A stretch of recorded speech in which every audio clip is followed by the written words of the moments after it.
अग्रगण्या चिन्त्यरूपा कलिकल्मषनाशिनी कात्यायनी कालहन्त्री कमलाक्षनिषेविता శ్రీ నమః.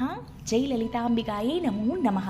మన బంగారు లలితమ్మ గురించి 113వ శ్లోకంలో ఏం వివరిస్తున్నారో మనందరం ఈరోజు చక్కగా తెలుసుకుందామండి.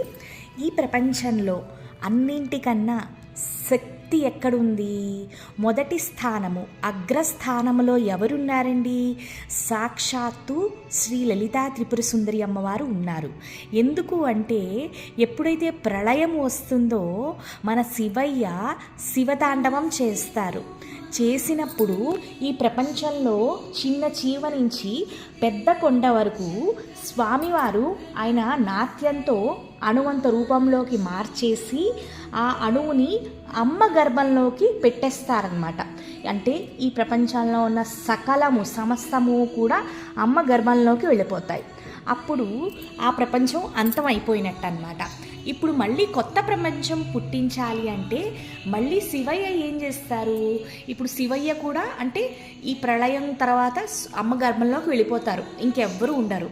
కొత్త ప్రపంచం చెయ్యాలి అంటే ఎవరు? ఆది మూలం ఎవరు?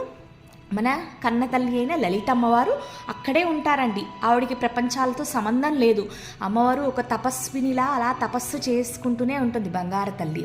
మళ్ళీ కొత్త ప్రపంచం సృష్టించాలన్నప్పుడు ముందుగా అగ్రస్థానంలో ఉన్న లలితమ్మవారి గర్భంలోంచి బ్రహ్మదేవుడు వస్తారు, తర్వాత విష్ణు వస్తారు, తర్వాత శివయ్య వస్తారు.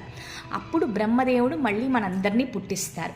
అందుకనే అమ్మవారి కన్నా శక్తివంతురాలు, బలవంతురాలు, గుణవంతురాలు, పెద్ద ముత్తైదువు, అంత కొండంత ధైర్యము అగ్రస్థానంలోనే అమ్మవారు ఉంటారు అని ఈ 113వ శ్లోకం మనకి వివరిస్తోంది.